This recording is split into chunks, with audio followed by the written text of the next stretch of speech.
একটি বৃদ্ধ লোকের লাশ এবং ওই লাশটির সঙ্গে 2 দিন 2 রাত অতিবাহিত করে একটি ইয়ং বয়সের যুবতী মেয়ে।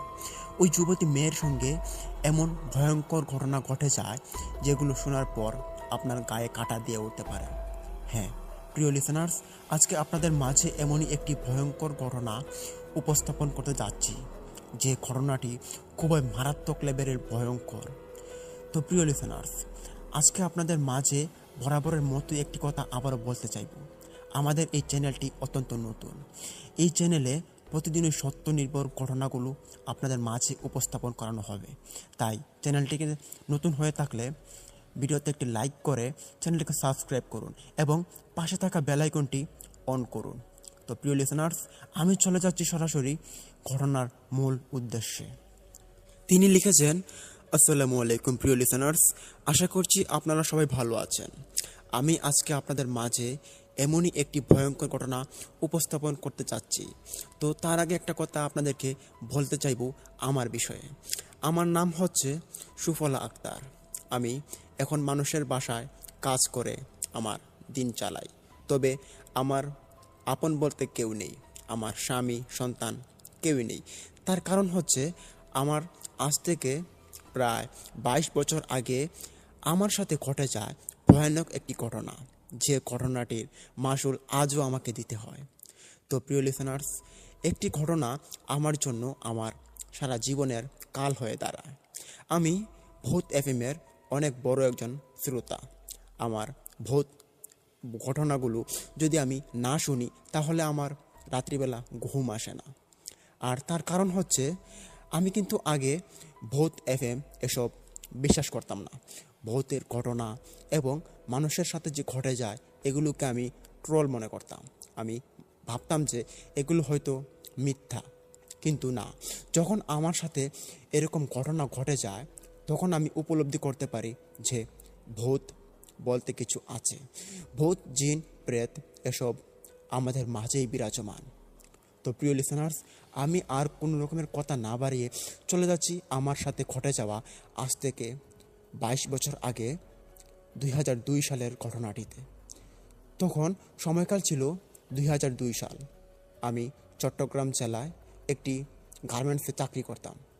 আমি ইয়ং বয়সের হওয়াতে আমার মা ছিল শুধু, আর আমার কোনো ভাই বোন ছিল না।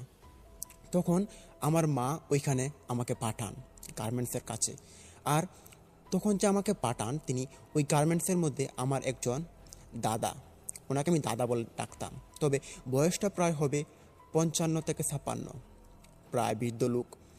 ওনার সঙ্গে আমাকে তিনি পাঠান আমার আম্মু, আর ওনার সাথে আমাকে থাকতে হবে এরকম একটি বাড়িতে আমাকে তিনি উঠিয়ে দেন। তারপর প্রথম দিন আমার মাকে নিয়ে আমি চট্টগ্রাম যাই। চট্টগ্রাম যাওয়ার পর আমি দেখতে পাই আমার দাদা তিনি কাজ করছেন গার্মেন্টসে।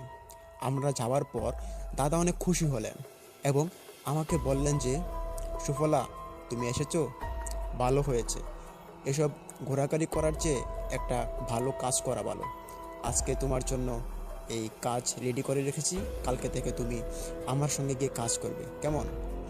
তখন আমি বললাম যে, ঠিক আছে চাচা, আপনি যে আমার জন্য কাজ রেডি করেছেন, আমি তো কিন্তু কোনো রকমের কাজ পারি না বলে দিলাম।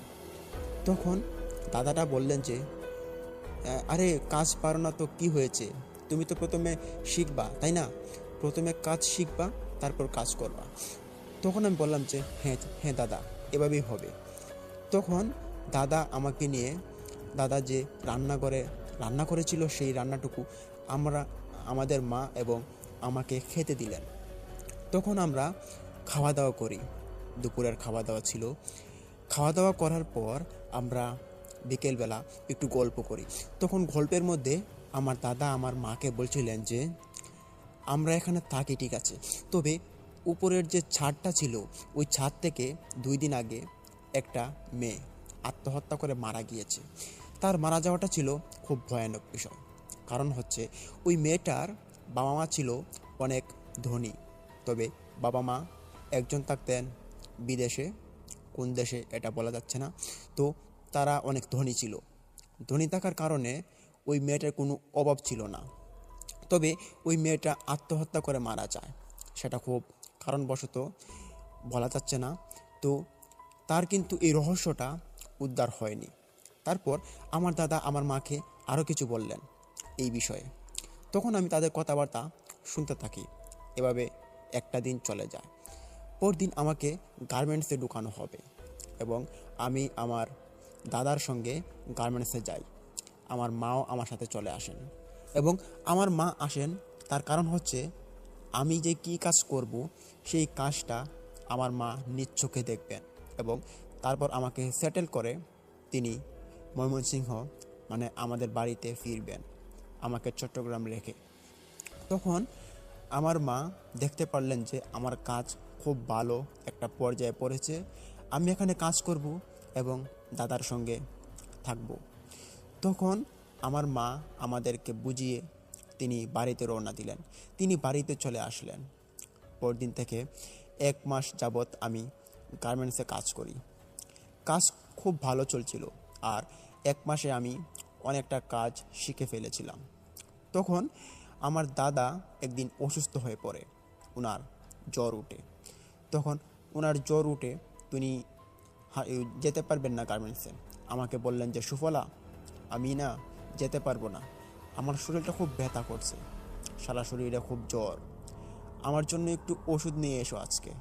তুমি তো আজকে গার্মেন্টসে যাবা, আসার সময় আমার জন্য ওষুধ নিয়ে এসো। তখন আমি বললাম যে ঠিক আছে দাদা, আপনি শুয়ে থাকেন আর আপনার উঠতে হবে না, কেমন, আমি আপনার জন্য ওষুধ নিয়ে আসব। এটা বলার পর আমি দাদার কাছ থেকে বিদায় নিয়ে গার্মেন্টসে যাওয়ার উদ্দেশ্যে রওনা দিই। তখন গার্মেন্টসে আমি যাওয়ার পর শুনতে পাই যে দাদার নামে কিছু কটু কথা।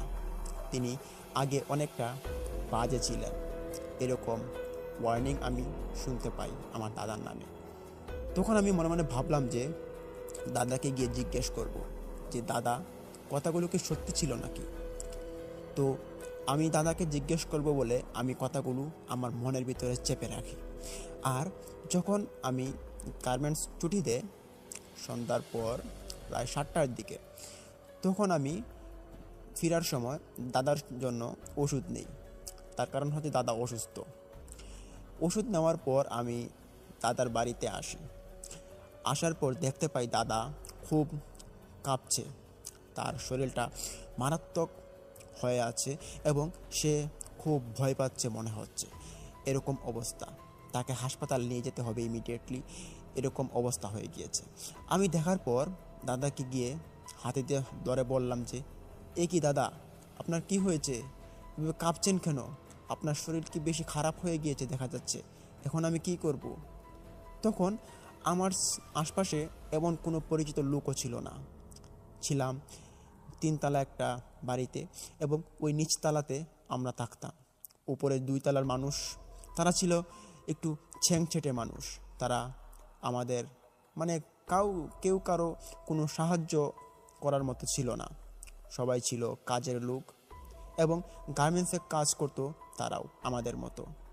এর জন্য তারা কাউকে কোনো দিন সাহায্য করার মতো লোক ওইখানে পাওয়া যায় না। আমি তখন একজন লোককে খোঁজার চেষ্টা করি যিনি আমার দাদাকে হাসপাতাল নিয়ে যেতে পারবেন। তখন আমি দাদার ঘর থেকে বের হয়ে আমি মানুষ খুঁজতে থাকি, তবে না, কোনো মানুষকে আমি পাচ্ছি না। তবে যাকে পাই তাকে বলার পর সে বলে যে না না, আমি পারবো না, আমার কাজ আছে অনেক, আমি যেতে পারবো না, তুমি একা পারলে নিয়ে চলে যাও, আর এসব উল্টাপাল্টা কথা আমাকে এসে বলো না। এরকম কথাবার্তা যখন মানুষ আমাকে বলে তখন আমি একটু রাগ ওঠে আমার মনে। আমি ভাবলাম যে মানুষ কীরকম মানুষ, কোনো আন্দাজ জ্ঞান নেই, মানুষ এরকম হতে পারে নাকি। বিপদের সময় যদি মানুষ মানুষের পাশে না আসতে পারে, এই মানুষের তো বেঁচে থাকার কোনো দাম নেই। তখন আমি ভাবলাম যে আমার দাদাকে নিয়ে আমি একাই হাসপাতাল চলে যাব। তখন আমি বাইরে থেকে দাদার ঘরের ভিতরে আবার যাই, কিন্তু ততক্ষণে যা হবার তা কিন্তু হয়ে গিয়েছে। আমি গিয়ে দেখতে পাই আমার দাদা আর নানা শব্দ করছে না। এটা দেখার পর আমি একটু ভয় পাই এবং ভাবলাম যে কি করব, আর কী বা করব, একা মানুষ আমি, কাউকে পাচ্ছি না খুঁজে, সাথে একটা মোবাইল ফোনও নেই যে আম্মুকে ফোন দিয়ে বলবো তখন আমি একটু কান্না করি, তবে আমার কান্নার শব্দ শোনার পর একজন মানুষও আমার কাছে আসে না। তার কারণ হচ্ছে তখন এমন সময় ছিল যে মানুষ যদি কান্না করে মরেও যায় তাহলেও কেউ কাউকে সাহায্য করার জন্য এগিয়ে আসে না। এরকম একটা বাজে পরিস্থিতি। তো এরকমটা হওয়ার কারণে আমি অনেকক্ষণ কান্না করতে থাকি। তখন রাত প্রায় এশারের আজান দিয়ে দিয়েছে। দাদার মৃত লাশ নিয়ে আমি কি করব? আমি ভয় পাচ্ছিলাম। তখন আমি ভাবলাম যে রাত্রিবেলা কোথায় যাব, কি করব? হাতে একটা টাকাও নেই। বেতন দিবে মনে হয় আর 4-5 দিন পর। আর এখনই দাদার মৃত্যু হলো। দাদাটা আমাকে ছেড়ে চলে গেল। এখন আমি বা কী করব? বাড়িতে যাব কি করে? এটা বসে বসে ভাবছিলাম আর চোখ দিয়ে অশ্রু পড়ছিল, কান্না করছিলাম। দাদা আবার আমার সঙ্গে খুব ভালো ব্যবহার করতো, খুব ভালো মনের মানুষ ছিলেন তিনি। এটা আমার সহ্য হচ্ছিল না, ওনার মৃত্যুটা এভাবে হঠাৎ করে হয়ে যাবে। তখন আমি দাদার পাশে বসে থাকি। প্রায় রাত 10টা বেজে যায় তখন হঠাৎ করে কারেন্টটা চলে যায়। তখন কারেন্ট চলে যাওয়ার পর বাড়িঘর সব কিছু অন্ধকার হয়ে যায়। অন্ধকার হওয়াতে আমি ভাবলাম যে দুয়ারটা লাগিয়ে দিই, কিন্তু তখন আমি ভূত বা জিন প্রেত এসব আমি বিশ্বাস করতাম না। তবে হ্যাঁ, ভয় ঠিকই পেতাম। আমাকে যদি কেউ ভয় দেখাতো তাহলে আমার কলিজার জায়গায় থাকতো না। আমি খুব ভয় পেতাম। তবে দাদার মৃত লাশটার সঙ্গে আমার বসে থাকতেও অনেকটা ভয় লাগছে। কী করব ভেবেও পাচ্ছিলাম না। দাদার লাশটা পড়ে আছে, এবং কোনো মানুষকে যদি আমি ডাকও দেই মানুষ আমার সাথে আসছে না। এটা দেখার পর আমার খুব খারাপ লাগছিল। মৃত লাশ নিয়ে পড়ে আছি, কি করব সেটা আমাকে কেউ বলছেও না। তখন আমি রাত্রিবেলা ওইখানে দরজা নক করে ঘুমাবো, কিন্তু ঘুম তো আসে না।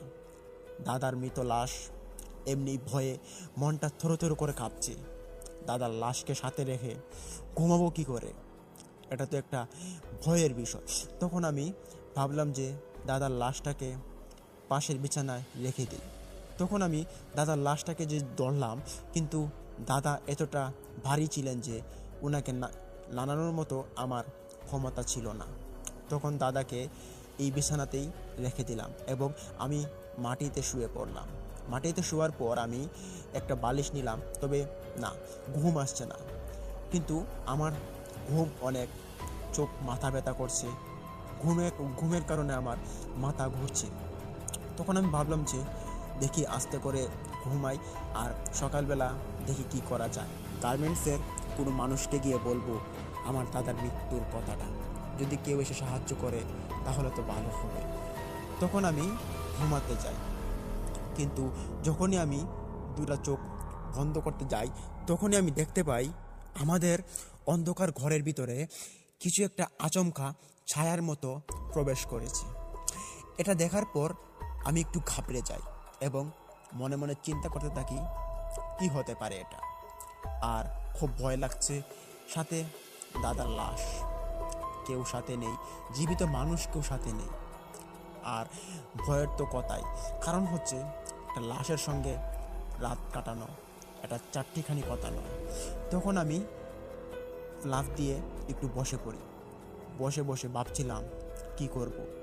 তখন আবার যখন ঘুমাতে যাই, চোখগুলো বন্ধ করব, তখন আমি আমার নিজ কানে শুনতে পাই কেউ একজন কান্না করছে আমাদের ঘরের কোণায়। এটা দেখার পর আমি একটু ভয় পাই এবং আবারও উঠে বসে পড়ি। তখন আমি খুঁজতে যাব যে কে কান্না করে। মনের ভিতরে ছিল ভয়ের প্রচন্নতা, কারণ হচ্ছে আমি এরকম পরিস্থিতির শিকার আর আগে কোনো দিন হয়নি। তখন আমি বিছানা থেকে, মাটির যে বিছানাটা করছিলাম ওই বিছানা থেকে উঠে পড়ি। উঠার পর আমি কিছু একটা খোঁজাখুঁজি করি কে কান্না করে। তবে আমি যখন ঘরের এই কোণায় যাই তখন আমি দেখতে পাই আরেক কোণায় কান্না চলছে।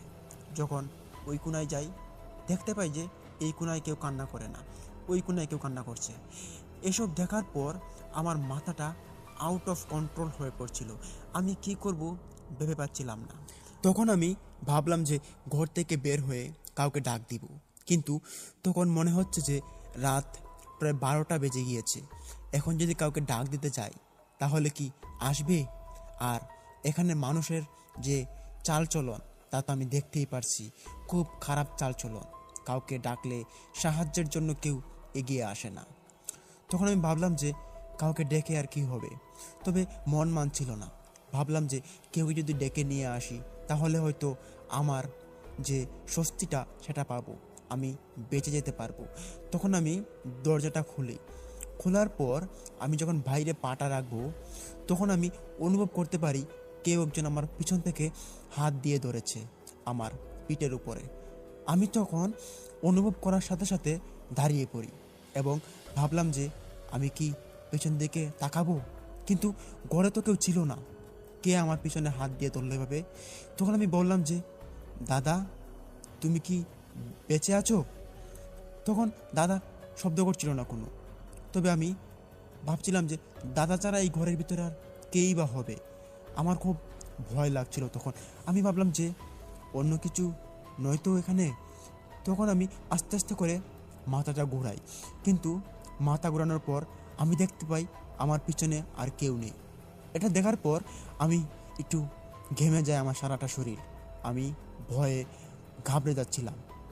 তখন আমি আস্তে আস্তে করে কান্না করে চিৎকার করছিলাম, বলছিলাম যে আমাকে কেউ বাঁচাও, কেউ বাঁচাও আমাকে, আমাকে মেরে ফেলবে, আমাকে কেউ বাঁচাও। খুব ভয় লাগছে আমার। আমার কথা শোনার পর কিন্তু কেউ নেমে আসেনি। এটা দেখার পর আমার আরও ভয় লাগছে। রাত্রিবেলা সবাই ঘুমাচ্ছে, তবে আমার এই বিপর্যয়ের দিনে আমার সঙ্গে কেউ সঙ্গ দিচ্ছে না। এটা খুব অসহায়ত্বর পরিচয় দিচ্ছে আমাকে। তখন আমি কি করব? ঘরের সামনে দরজাতে বসে থাকি। তখন আমি কান্না করতে করতে ঘুম চলে আসে আবারও। তখন যখনই ঘুমটা চলে আসে আবারও শুনতে পাই ঘরের ভিতরে কেউ একজন কান্না করছে। তবে কান্নাটা ছিল পুরুষ মানুষের। সে কান্না করছে খুব আস্তে আস্তে এবং নিরিবিলিতে। এত সুন্দর কান্না যেটা ভয়ের ভয়ের মতো লাগে, এবং ওই কান্নাটা মানুষের মুখ থেকে শোনা যায় না। আমি আগে কোনো দিন এই কান্নাটা শুনিনি। তখন আমি আবার ঘরের ভিতরে যেতে চাই, কিন্তু কারেন্ট নেই।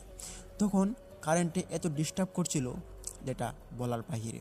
আমি ঘরের ভিতরে প্রবেশ করি এবং ডাকাডাকি করি যে ঘরের ভিতরে কেউ কি আছো? ঘরের ভিতরে যেই থাকো বের হয়ে যাও, আমার খুব ভয় লাগছে। এসব ময়ত্রাটা করো না আমার সাথে। এমনিই দাদা মারা গিয়েছেন, প্লিজ আমাকে ছেড়ে দাও, আমাকে বাঁচাও, আমাকে কেউ কোনো ক্ষতি করবে না, আমার খুব ভয় লাগছে। কিন্তু ওই কান্নাটা ঘরের চারদিক থেকে আসছে। চারদিক থেকে যখন ঘিরে আমার কানের ভিতরে আসছে, আমার মাথা নষ্ট হয়ে যাচ্ছে। আমি ভাবছি কি করব। তখন আমি ঘর থেকে বের হয়ে যাই। ঘর থেকে বের হয়ে ঘরের সামনে ফ্লোরে বসে পড়ি এবং আমি ঘরের দিকে খেয়াল রাখি। তবে ঘরের ভিতরে অন্ধকার, কিচ্ছু দেখা যাচ্ছে না, এবং বাইরে একটু চাঁদের আলো উঠেছে। ওই চাঁদের আলোতে আমি বসে বসে কান্না করছি। আমার অসহায়ত্বের দিন, কেউ আমার সাথে নেই। তখন আমি কান্না করতে করতে হঠাৎ করে আবারও ঘুম চলে আসে। তখন আমি ফ্লোরে পড়ে যাই ঘরের বাইরে। কিন্তু তখন ওই বাড়ির মধ্যে বাড়িওয়ালা তিনি থাকেন বাড়ির 3 তলায়। তিনি যাচ্ছিলেন ওনার বাড়িতে এবং আমাকে তিনি পড়তে থাকতে দেখায় তিনি আমার কাছে আসলেন এবং এসে আমাকে ডাক দিলেন। ওনার ডাক শোনার পর আমি হকচকিয়ে উঠে পড়ে ভাবছিলাম যে আমাকে বাঁচান, আমাকে বাঁচান, আমাকে বাঁচান। তখন ওই বাড়িওয়ালা লোকটি বললেন যে এই মেয়ে, তোমার কি হয়েছে? ভয় পাচ্ছ কেন? কারেন্ট নেই আর তুমি এখানে বাইরে শুয়ে আছো কেন? তোমার কি ভয় লাগে না? তোমার দাদা কই?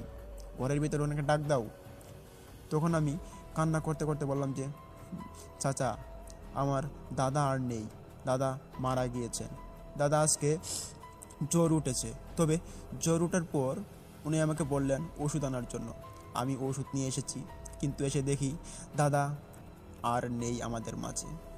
তখন আমি খুব কান্না করি। আমার কান্না দেখার পর ওই চাচাটাও আমার সাথে তিনি শোকাহত হন।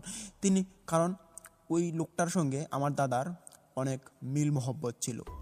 তখন আমার দাদা বললেন যে, দেখো, এমনিই আমাদের এই বাড়িটা কয়দিন আগে একটা মেয়ে আত্মহত্যা করে মারা গিয়েছে। এখন তোমার দাদা হঠাৎ মৃত্যু, তোমার দাদা তো আমার সাথে কালকেও কথা বলেছে ভালো, তাহলে তার সমস্যাটা কি? তখন আমি বললাম যে জানি না, তবে দাদা আমাকে রেখেই চলে গেল। এখন আমি কি করব? আমার বাড়ি খুব দূরে, ময়মনসিংহ জেলায়। আমি এই চট্টগ্রাম জেলায় এসেছি দাদার সঙ্গে কাজ করতে। আমি কি করব আমি বুঝে পাচ্ছি না। তখন ওই বাড়িওয়ালা বললেন যে, দেখো, তুমি ভয় পেও না, আজকের রাতটা তুমি কোলে বলে পার করো, আর সকালবেলা আমি কোনো গাড়ি দেখে তোমাকে এবং তোমার দাদাকে ময়মনসিংহ জেলায় পাঠিয়ে দিব।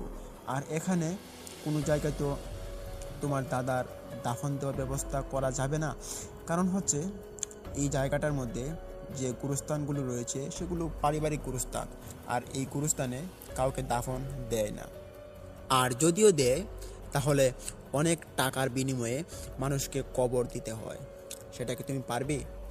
তখন আমি কেঁদে কেঁদে বললাম যে, চাচা, আমরা খুব গরিব ফ্যামিলির মানুষ, আমার দাদার কাছে এসেছিলাম, দাদাও আমাদের মতো গরিবই, তিনি আমাদের বাড়ির সাথেই ওনার বাড়ি, তার জন্য আমরা এখানে এসেছি। তবে আমাদের বাড়ির পাশে কবরস্থান আছে, ওইখানে কোনো টাকা লাগবে না, আমার দাদাকে কবর দেওয়া যাবে।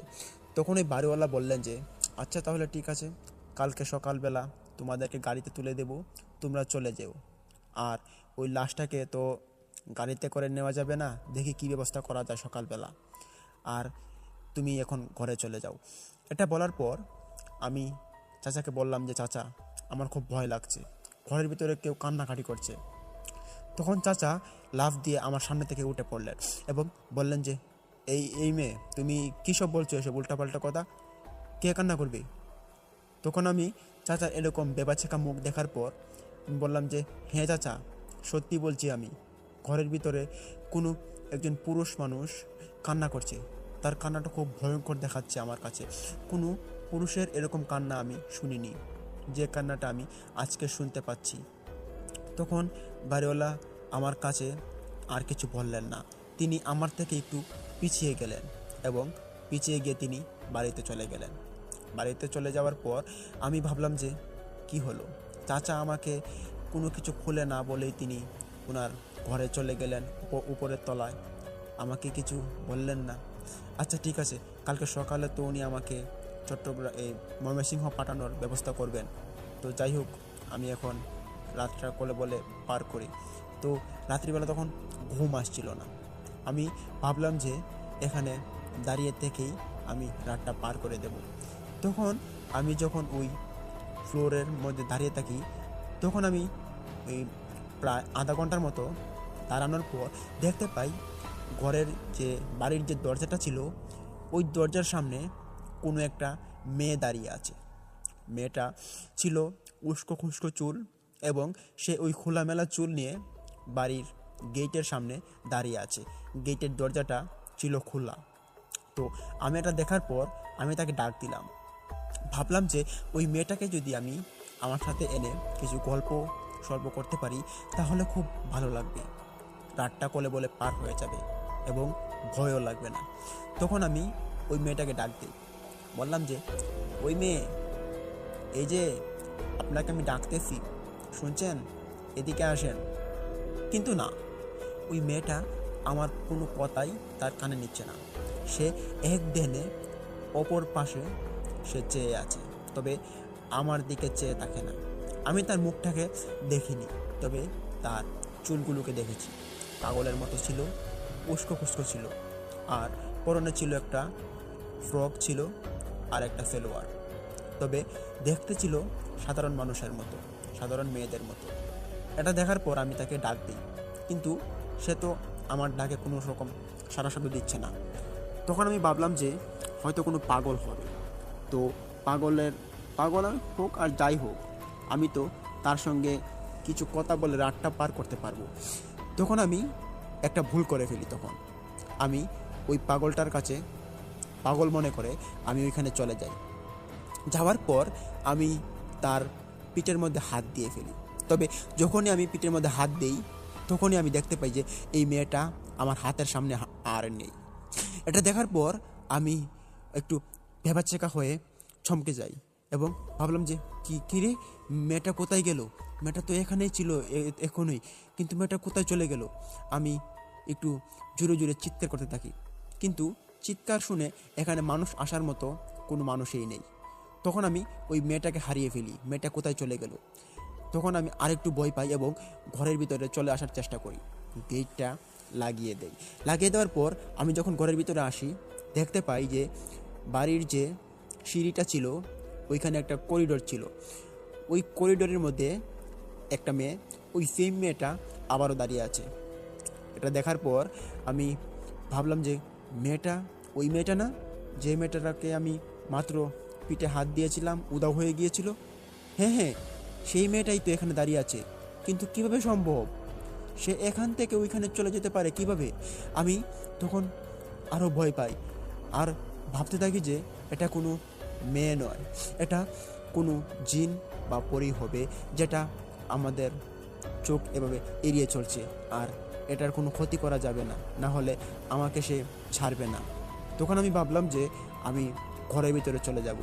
তবে ঘরের ভিতরে যে যাব, ঘরের ভিতরে যাওয়ার মতো কোনো প্রসেস ছিল না। তার কারণ হচ্ছে ঘরের ভিতরে আলো নেই, কারেন্ট নেই। প্রায় ওই দিন সারা রাত কারেন্ট আসেনি। আমি ঘরের সামনে গিয়ে দাঁড়াই এবং দাঁড়িয়ে দাঁড়িয়ে ওই মেয়েটাকে আমি দেখতে থাকি মেয়েটা কী করে। কিন্তু মেয়েটা ঠিক যেভাবে দাঁড়িয়ে আছে সেভাবেই দাঁড়িয়ে আছে। তখন আমি ভাবতে থাকি যে মেয়েটাকে কি করা যায়। ওই মেয়েটার তো আমার খুব ভয় লাগিয়ে দিয়েছে। ওইখানে তার গায়ে হাত দিলাম, উধাও হয়ে গেল। এখন যদি তার কাছে যাই, যদি আমার কোনো ক্ষতি করে বসে, তাহলে তো আমার সর্বনাশ হয়ে যাবে। এমনিতেই আমার খুব ভয় করে এসব। তখন আমি ওই মেয়েটিকে দেখতে থাকি প্রায় অনেকক্ষণ ধরে। মুহূর্তটা চলে যাচ্ছিল কিছুক্ষণে। তখন আমি ওই মেয়েটাকে দেখি যে সে এখান থেকে আর নাড়াচাড়া করছে না। আমি বুঝতে পেরে গেছি যে এটা কোনো সাধারণ মেয়ে নয়। তখন আমি ঘরের ভিতরে প্রবেশ করতে যাই, কিন্তু ঘরের ভিতরে আলো নেই। হাতে হাত করে আমি একটা মোমবাতি খুঁজতে থাকি। তখন ভাগ্য ভালো একটা মোমবাতি পেয়ে গেলাম এবং ওই মোমবাতিটা জ্বালানোর মতো কোনো দেশলাই ছিল না, যার কারণে মোমবাতির আলোটাও আমি ঘরে জ্বালাতে পারিনি। ব্যর্থ হয়ে ঘরের সামনে বসে আছি এবং আস্তে আস্তে করে হঠাৎ একটু ঘুম আসে। ওই ঘুমের পর আমি দেখতে পাই যে ফজরের আজান পড়ছে। তখন আমি ভাবলাম যে ফজরের আজান পড়ছে, সকাল প্রায় হয়েই গিয়েছে, আর কিছুক্ষণ। মানুষ যখন ঘুম থেকে উঠবে আমি মানুষকে বলবো আমার দাদা মারা গিয়েছে, আমাদের একটা ব্যবস্থা করে দেওয়ার জন্য। অবশ্যই মানুষ মৃত মানুষের কোনো একটা ব্যবস্থা করে দিবে। হয়তো মানুষ খারাপ হতে পারে, মানুষের সাহায্যে না আসে, তবে মৃত মানুষের সঙ্গে তো কারো শত্রুতা নেই। তখন এইরকম চিন্তাভাবনা নিয়ে আমি ওয়েট করতে থাকি এবং আস্তে আস্তে ঘরের সামনে ফ্লোরে হাঁটাহাঁটি করতে থাকি। কিন্তু ওইখানে একজন মানুষও ফজরের নামাজ পড়েনি, আর কোনো মানুষকে আমি দেখতে পাইনি। তখন 7টা বেজে যাওয়ার পর দেখতে পাই যে একজন মহিলা উপরতলা থেকে নেমে আসছে। আসার পর তিনি আমাকে দেখতে পান এবং আমার যে শরীরের অবস্থা ছিল সেটা ছিল খুব বাজে। কারণ হচ্ছে সারা রাত কান্না করেছি, মাথার চুল উস্কো খুস্কো হয়ে গিয়েছে এবং মুখের মধ্যে কালো দাগ পড়ে গিয়েছে। এটা দেখার পর ওই মহিলাটি আমাকে জিজ্ঞেস করলো যে, এই মা, তোমার কি হয়েছে? তুমি চিন্তায় আছো মনে হচ্ছে, কোনো সমস্যা হয়েছে কি? তখন আমি বললাম যে, চাচি আর বললেন না, আমার দাদা মারা গিয়েছে। এটা শোনার পর ওই মহিলাটা আমার ঘরে দৌড় দিয়ে আসে এবং এসে দেখেন যে আমার দাদার মৃত লাশ। দেখার পর আমাকে বললেন যে, এই কি, এটা কিভাবে হলো? উত্তরে আমি বললাম যে কালকে ওনার জ্বর উঠেছে, কালকে সন্ধ্যার পরেই উনি মারা গিয়েছেন, সেটা আমি এসে দেখতে পারি, তবে কীভাবে মারা গিয়েছেন সেটা আমি বলতে পারবো না। তখন এরকম কথাবার্তা শোনার পর ওই মহিলাটা একটু চুপ করে থাকে এবং আমাকে কিছু বলে না। তখন মহিলাটিকে আমি জিজ্ঞেস করলাম যে, কি হলো চাচি, আপনি যে কিছু বলছেন না, কিছু একটা বলুন, আমরা তো খুব বিপদে পড়েছি, আমাদের যেতে হবে আমাদের বাড়িতে। এখানে নাকি কাউকে কবর দিলে অনেক টাকা লাগে, আমাদের এত টাকা নেই। আমাদের বাড়িতে জায়গা সম্পত্তি আছে, ওইখানে আমার দাদাকে কবর দেওয়া হবে। আমার দাদার 2 মেয়ে আছে, তবে তার ছেলে নেই। এখন তার ছেলে যে নেই, তার ছেলেও তো থাকলে তার জন্য এগিয়ে আসতো, তবে এখন কেই বা এগিয়ে আসবে? আপনারা হয়তো আমাদের কাছে সাহায্য না করলে আমরা অনেকটা বিপদে পড়ে যাব, প্লিজ আমাদেরকে সাহায্য করুন। তখন মহিলাটি আমাকে বললেন যে, এই মেয়ে, তোমার নাম কি? আমি তখন উত্তরে বললাম, জি আন্টি, আমার নাম হচ্ছে সুফলা আক্তার। তখন তিনি বললেন যে, তুমি গার্মেন্টসে কাজ করো? আমি বললাম জি। আবার বললেন যে, তুমি যে এখানে থাকো, তোমার বিয়ে শাদী হয়নি? আমি বললাম যে, না চাচি, বিয়ে শাদী হয়নি তো, তবে এই বিয়ে শাদী আম্মু দিবে বলছে 1-2 বছর পরে, তবে এখন তো আমি একটু বিপদে পড়ে আছি। তখন ওই মহিলাটি আমাকে আবার বললেন যে, তুমি এই বাড়িতে কেন এসেছো? তুমি জানো না এই বাড়ির বিষয়ে?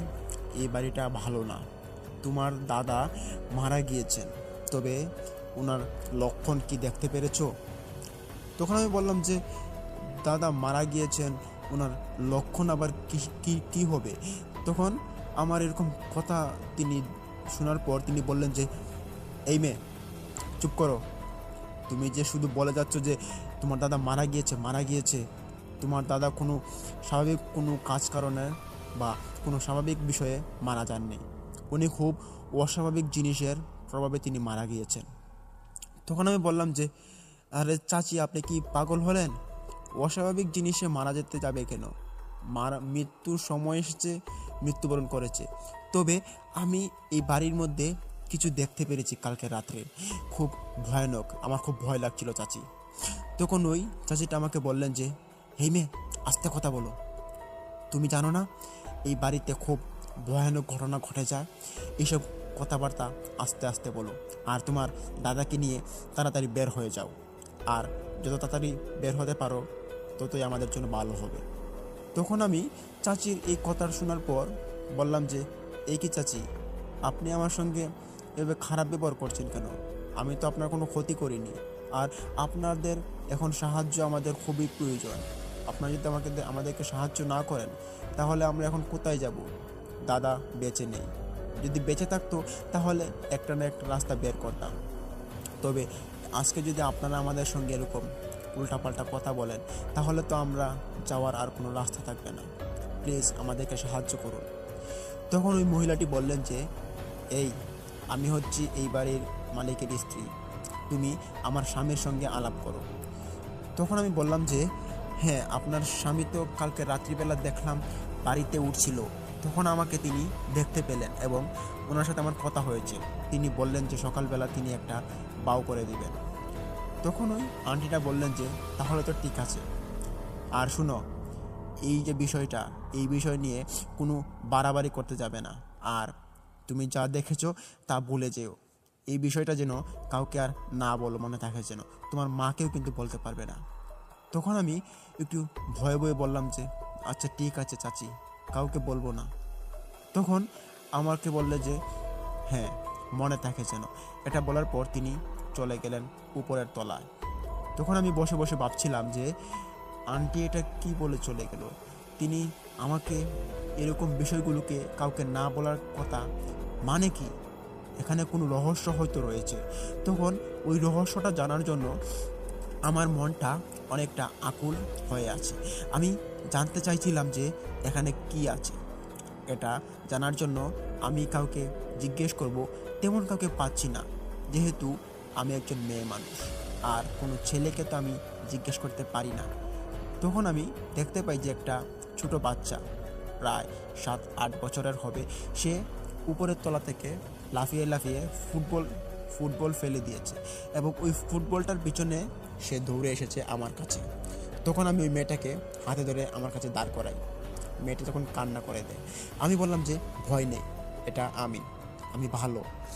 তখন মেয়েটা বলল যে আমি আরও ভাবছি নাকি ওই ওই ভূতটা তুমি চলে এসেছো। তখন আমি বললাম যে ভূত, কোন ভূত? তখন ওই মেয়েটা আমাকে সব কিছু খুলে বলল। সে বলল যে আমাদের বাড়িতে কয়েকদিন আগে একটা মেয়ে লাফ দিয়ে মারা গিয়েছে। ওই মেয়েটা এখন রাত্রিবেলা ঘোরাফেরা করে আমাদের বাড়িতে। তার মারা যাওয়াটা ছিল খুব ভয়ানক। সে একজন ছেলের সাথে প্রেম করত এবং ওই ছেলেটা ছিল আমার দাদার ওই আমার দাদার বোনের এই একজন ছেলে। ছেলেটা খুব সুন্দর ছিল। সেই ছেলেও কিন্তু ওই মেয়েটার সঙ্গে প্রেম করত।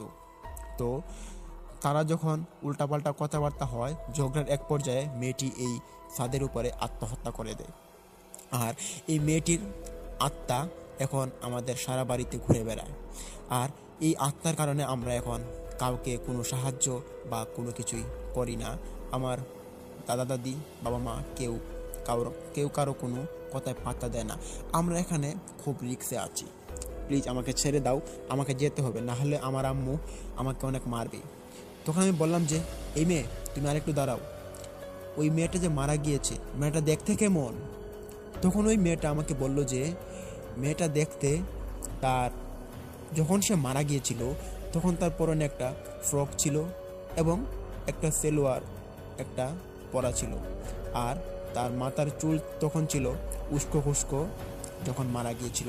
আর ওই উস্কো খুস্কো সেম চুলে আমাদের বাড়ির অনেকজনেই ওই মেয়েটাকে দেখতে পেরেছে রাত্রিবেলা। সে দাঁড়িয়ে থাকে এখানে ওখানে। আবার এমন কি ঘটনা ঘটেছে, আমাদের বাড়ির ঘরের ভিতরে ওই মেয়েটাকে আমার আব্বু দেখতে পেরেছে।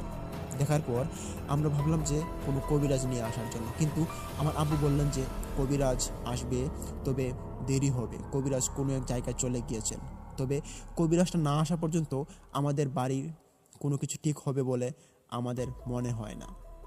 তখন আমি বললাম যে কি বলছো, এ তো বড় কাণ্ড কাহিনী ঘটছে তোমাদের এই বাড়িতে, আর আমরা কিছু জানি না। তখন মেয়েটা বলল যে হ্যাঁ, এই কাহিনীটা একটু গোপন।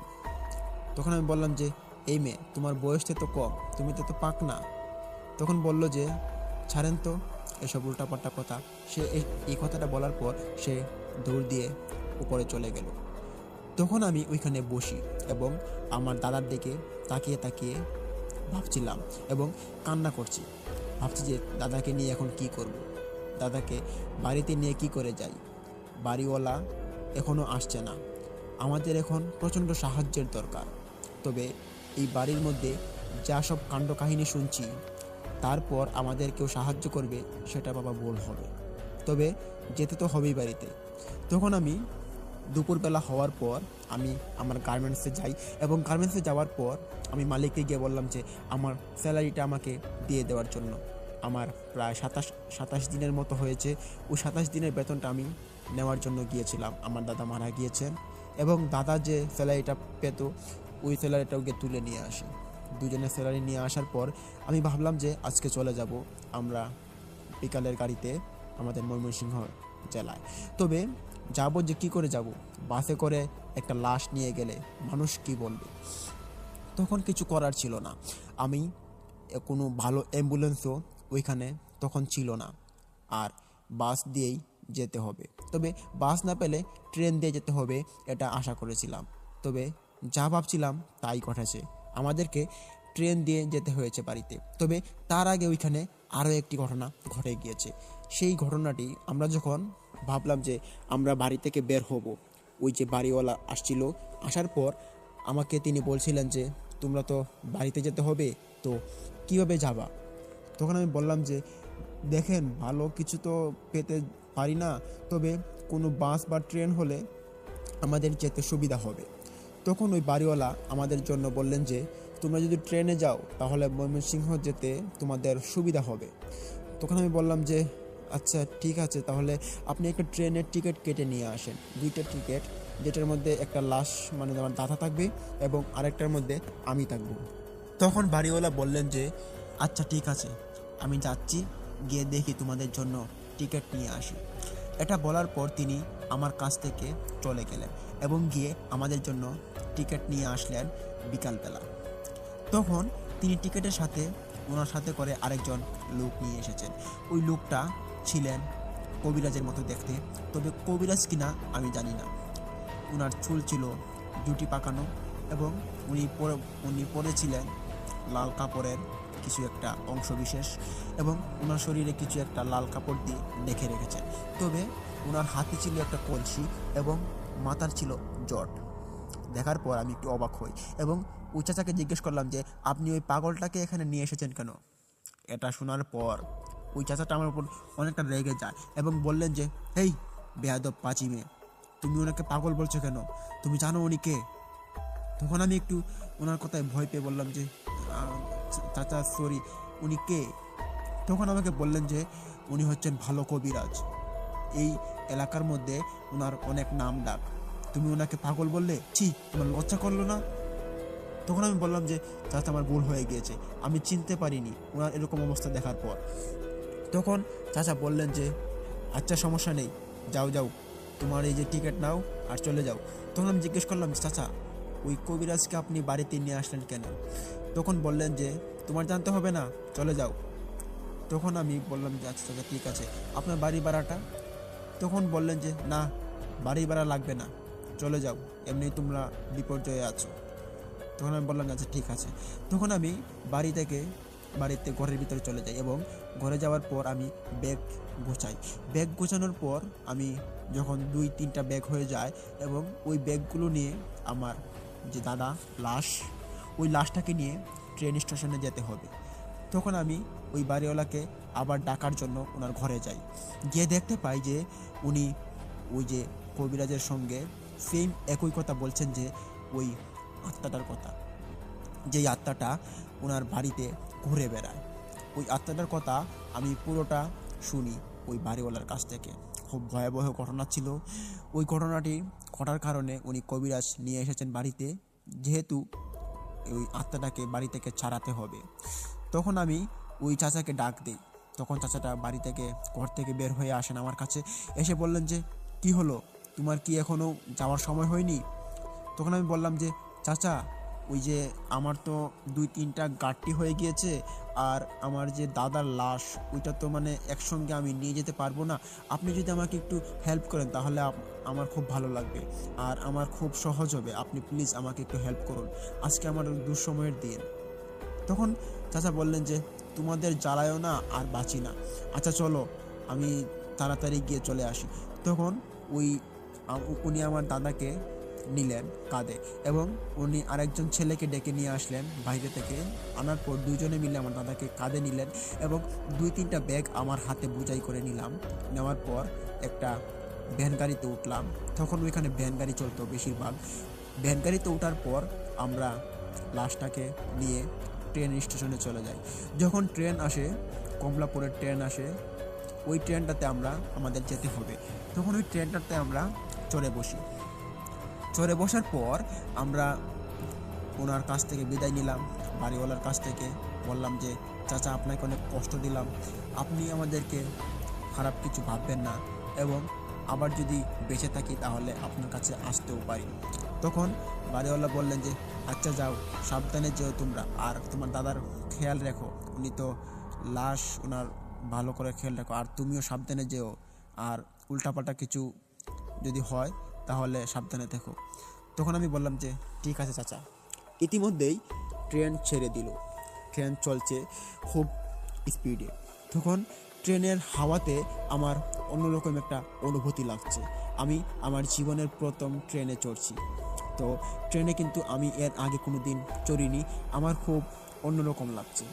তখন আমার দাদার যে লাশ, ওই লাশটাকে আমার পাশে বসিয়ে রাখা হয় বসানো অবস্থায় এবং ওনার সারা শরীর ছিল মোড়ানো কাপড় দিয়ে।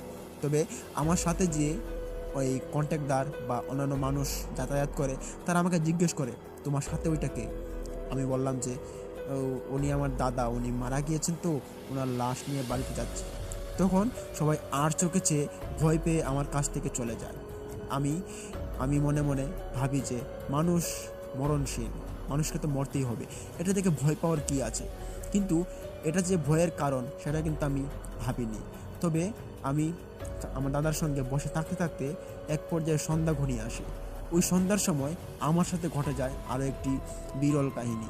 যে কাহিনীটা আমি এখনও মনে পড়ে। এটা ছিল একটু অন্যরকম। যেমন আমি আমার দাদার সঙ্গে বসে আছি, তবে দাদা ছিল জানালার সাইডে এবং আমি ছিলাম একটু ভিতরে।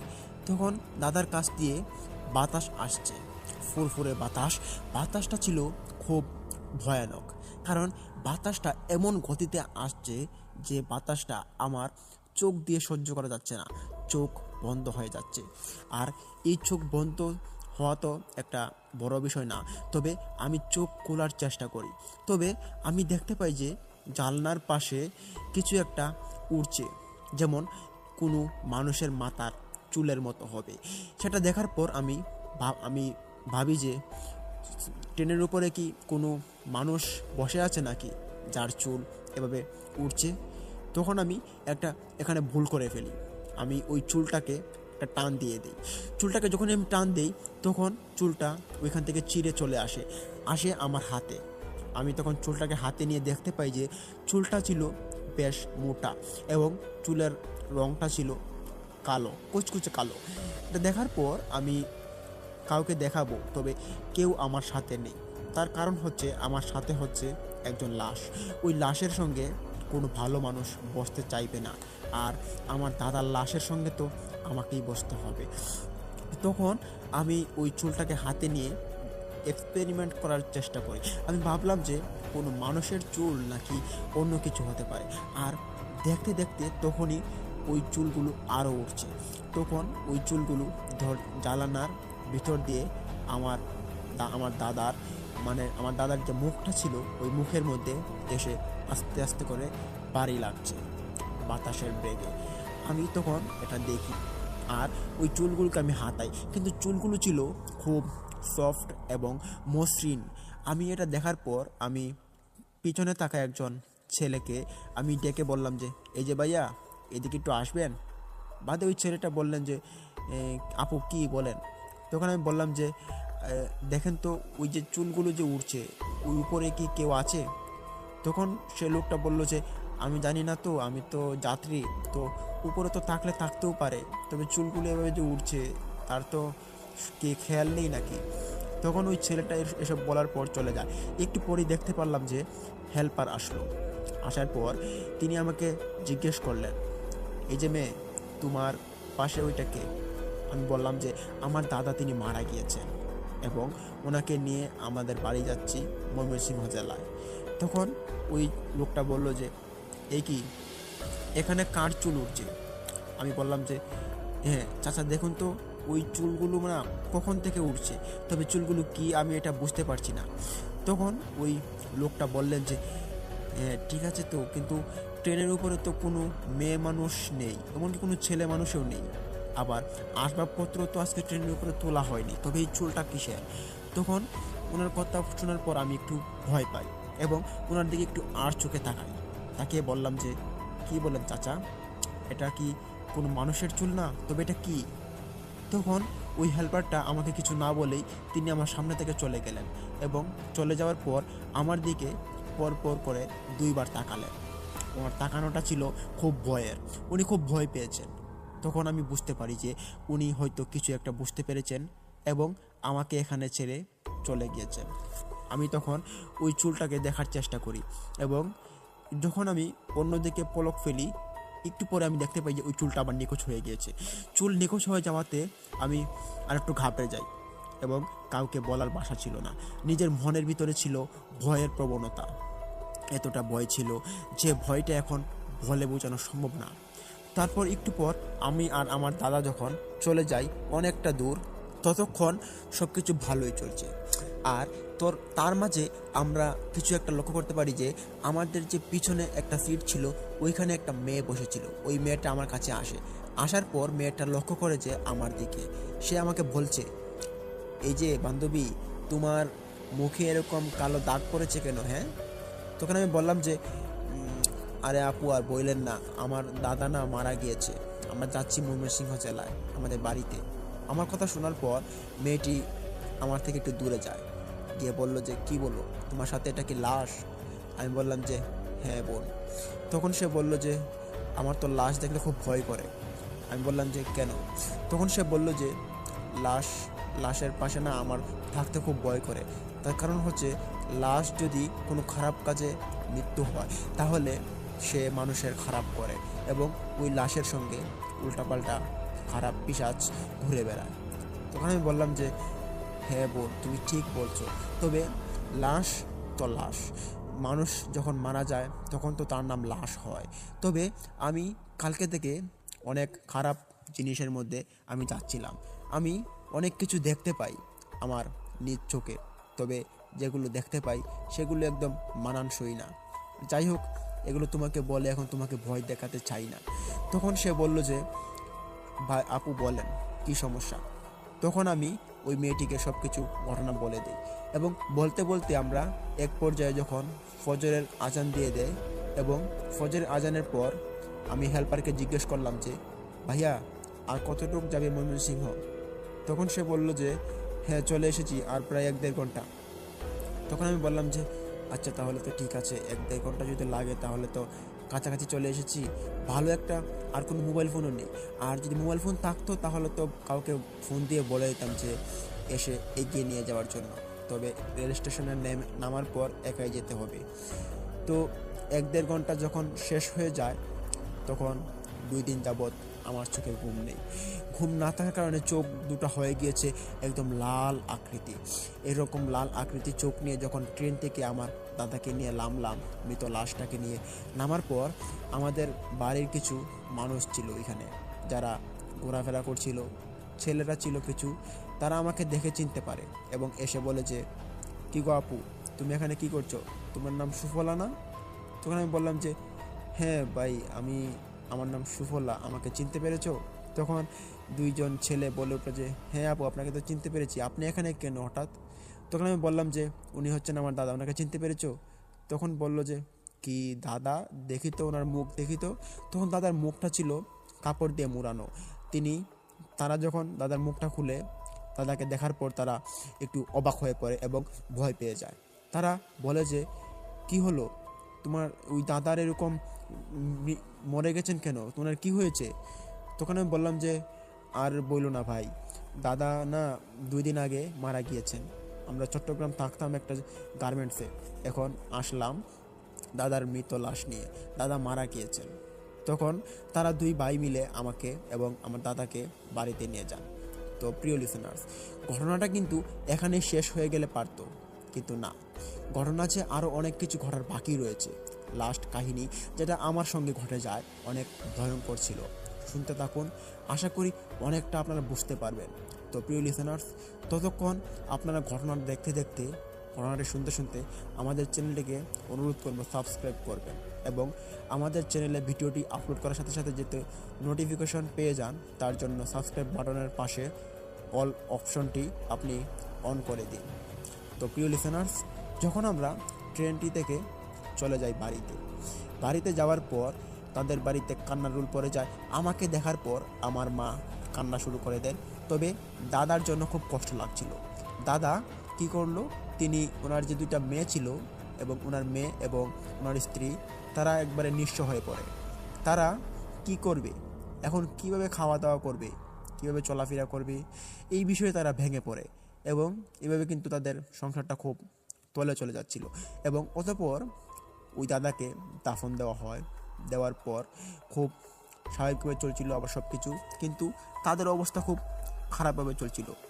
ওই মেয়ের মা মানে দাদার স্ত্রী, তিনি বাসায় কাজ করতেন এবং বাসায় কাজ করে ওই মেয়ে 2টাকে খাওয়া দাওয়া করাতেন।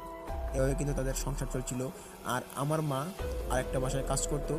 তখন ওই বাসায় কাজের জন্য আরেকটা মেয়ে লাগবে পাশের বাসায়, আমাকে ওইখানে ঢুকিয়ে দিল।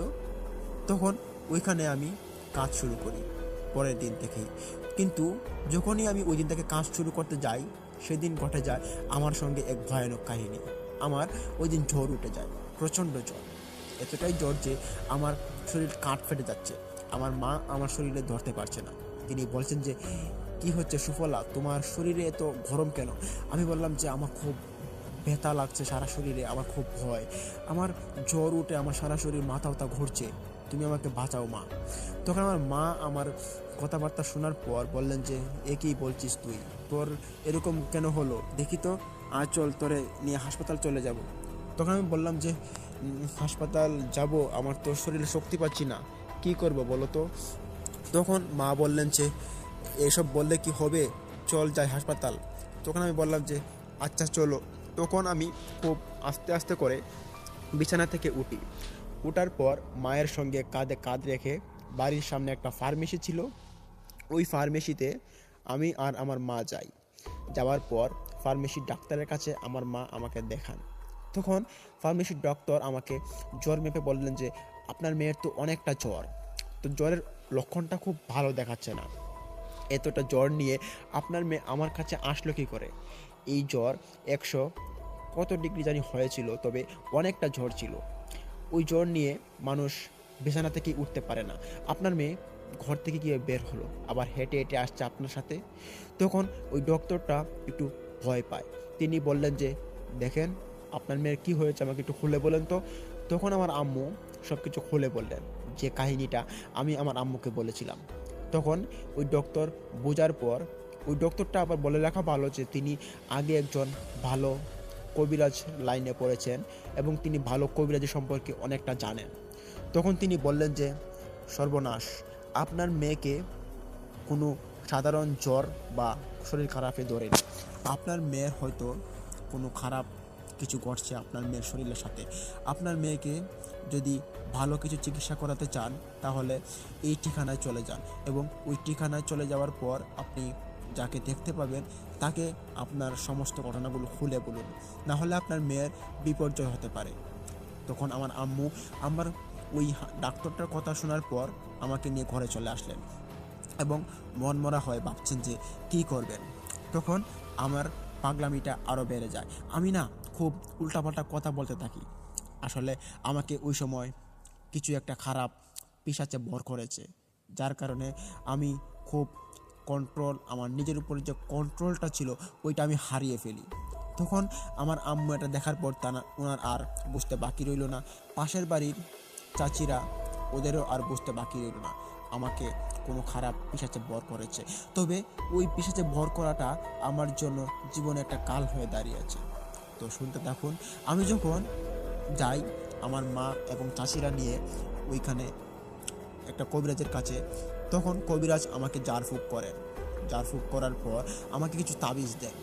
তাবিজগুলো দেওয়ার পর আমার মা ওই তাবিজগুলো আমাকে হাতে পায়ে পরিয়ে দেয়। পরিয়ে দেওয়ার পর একটা গলায় ঝুলিয়ে দেয় বড় রকমের তাবিজ। তবে ওই তাবিজগুলো পরার পর রাত্রিবেলা 12টার পর আমার খুব উল্টাপাল্টা করতাম। আমি ঘরের ভিতরে উঠে হাতে দাও নিয়ে আমি যাকে তাকে কূপ মারার জন্য এগিয়ে যেতাম। তবে রাত্রিবেলা যাকেই পেতাম তাকেই। তবে আমি কাউকে কূপ মারতে পারিনি, হয়তো এটা হতে দেয়নি কেউ। তবে আমি কিন্তু খুব সিরিয়াসলি হয়ে গিয়েছিলাম। আমার এরকম কর্মকাণ্ড দেখার পর সবাই আমার প্রতি নালিশ জানায় এবং আমার নামে বিচার ডাকা হয়। তবে পাগলের আর কি বিচার হবে, আমি তখন সুস্থ ছিলাম না। আমার শরীরে ভর করেছে কোনো এক খারাপ পিশাচ, যে পিশাচ আমার শরীরকে এরকম নিয়ন্ত্রণ করছে।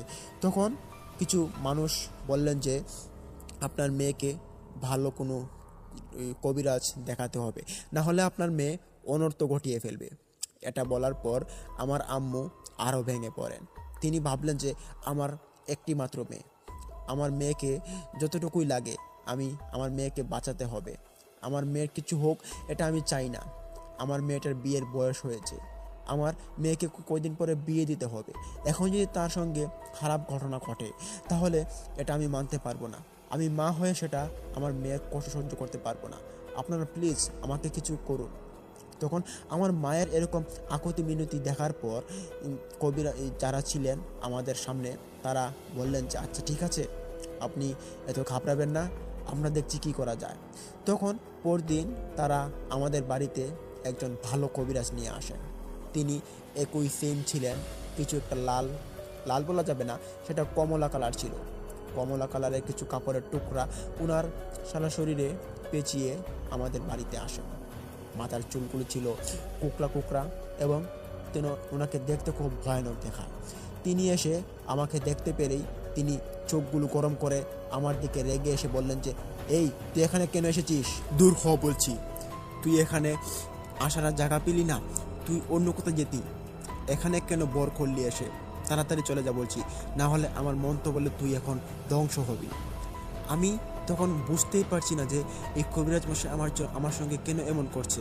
আসলে কাউকে যদি পিশাচ বা জিনে ভর করে, সে কিন্তু জানেই না যে তাকে পিশাচ বা জিনে ভর করেছে।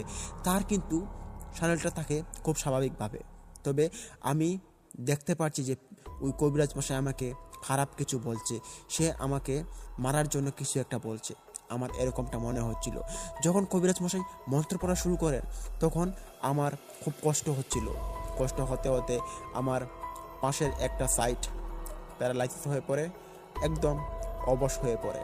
কিন্তু আমার থেকে যে ওইটা খারাপ জিনটা ছিল ওইটা চলে যায়। তবে আমার খুব ক্ষতি হয়ে যায় তখন। আমার ওই হাতের প্যারালাইসিসটা হওয়াতে আমার আজ মানুষের বাসায় টুকটাক কাজ করে খেতে হয়। তখন আমার কাছ থেকে ওই পিশাচটা চিরতরে বিদায় নেয়। তবে আমার একটি বড় রকমের খুদ বানিয়ে চলে যায়, যেটি আমার সারা জীবন ভোগান্বিত হয়ে এখনও ভুগতে হয়। তো প্রিয় লিসেনার্স, আজকে পর্যন্ত আমি এখনও এই প্যারালাইসিসের ভোগান্তিটা ভুগছি। তো প্রিয় লিসেনার্স, আজকের এই ঘটনাটি ছিল আমার জীবনে ঘটে যাওয়া ভয়ঙ্কর একটি ঘটনা। ঘটনাটি আপনাদের ভালো লাগলে অবশ্যই কমেন্টে বলে যাবেন। আর আমাদের তখন কী করা উচিত ছিল সেটা অবশ্যই জানাতে ভুলবেন না। আর প্রিয় লিসেনার্স, আমার সালাম নেবেন। আশা করছি আপনারা আমাদের ঘটনাটা মনোযোগ দিয়ে শুনেছেন। তো এতক্ষণ সবাই পাশে থাকার জন্য সবাইকে ধন্যবাদ। আমি আজকে এখানে বিদায় নিচ্ছি। সবাই ভালো থাকুন, সুস্থ থাকুন। আসসালামু আলাইকুম। তো প্রিয় লিসেনার্স, এই ছিল আজকের আপনাদের মাঝে উপস্থাপন করা একটি ভয়ঙ্কর ঘটনা। যেই ঘটনাটি ইতিমধ্যে আপনাদের মাঝে আমি উপস্থাপন করেছি। ঘটনাটি ভালো লাগলে আপনারা আজকে ঘটনাটিতে একটা লাইক দিবেন এবং আমাদের চ্যানেলটিকে সাবস্ক্রাইব করতে ভুলবেন না।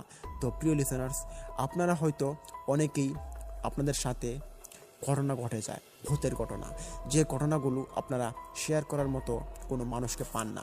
আপনারা যদি কোনো ইমেল স্টোরি লেখে আমাদের কাছে দিয়ে দেন, তাহলে আমরা আপনাদের সেই ঘটনাগুলো পরে আমাদের শ্রোতা বন্ধুদের কাছে, আমাদের প্রিয় ভাই বোনদের কাছে পৌঁছে দিতে পারবো। তো আপনাদের যদি কোনো জানা মতো কোনো ঘটনা থাকে, তাহলে কমেন্ট করুন, আপনাদের সাথে আমরা যোগাযোগ করব। তো প্রিয় লিসেনার্স, আজকের মতো আপনাদের মাঝ থেকে এখানে আমিও বিদায় নিচ্ছি। তবে তার আগে একটি কথা আবারও বলতে চাইব যে আমাদের চ্যানেলে কালকে আরেকটি নতুন ঘটনা, যে ঘটনাটি আপলোড দেব, সেই ঘটনাটি আরও একটু ইন্টারেস্টিং হতে চলেছে এবং সেই ঘটনাটি খুব একবারে নির্ভর এবং খুব ভয়ানক। কালকে ঘটনাটি অনেক ভয়ানক ঘটনা হবে। তো ততক্ষণ কালকে পর্যন্ত আপনারা আমাদের সাথে থাকুন। তো আমাদের চ্যানেলে প্রতিদিন প্রায় 10:30টার দিকে ঘটনা আপলোড করা হয়। আপনারা অবশ্যই আমাদের চ্যানেলটিতে অপেক্ষা করবেন এবং আমাদের ঘটনাটি শোনার জন্য সবাইকে অনুরোধ করব। এবং সবাই আমাদের চ্যানেলটিকে সাবস্ক্রাইব করে পাশে থাকা বেল আইকনটি অন করে রাখুন, যাতে আমরা নোটিফিকেশন পাওয়ার সঙ্গে সঙ্গেই আপনারা আমাদের ভিডিওটি দেখতে পারেন। তো প্রিয় লিসেনার্স, আজকের মতো আপনাদের কাছ থেকে আমি এই মুহূর্তে বিদায় নিচ্ছি। তো ততক্ষণ সবাই ভালো থাকুন, সুস্থ থাকুন এবং টেক কেয়ার। এবং ভূত বিষয়ক জিনিস থেকে আপনারা নিজেদেরকে সচেতন রাখুন। আর আমাদের ভূত ঘটনাগুলো আপনারা শুনলে আপনারা অনেক কিছু জানতে পারবেন এবং চলার পথে কোনো ভুল ত্রুটি হলেও সেটাও আপনারা সংশোধন করতে পারবেন। তো প্রিয় লিসেনার্স, আজকের মতো এখানে বিদায় নিচ্ছি। সবাই ভালো থাকুন, সুস্থ থাকুন। আসসালামু আলাইকুম।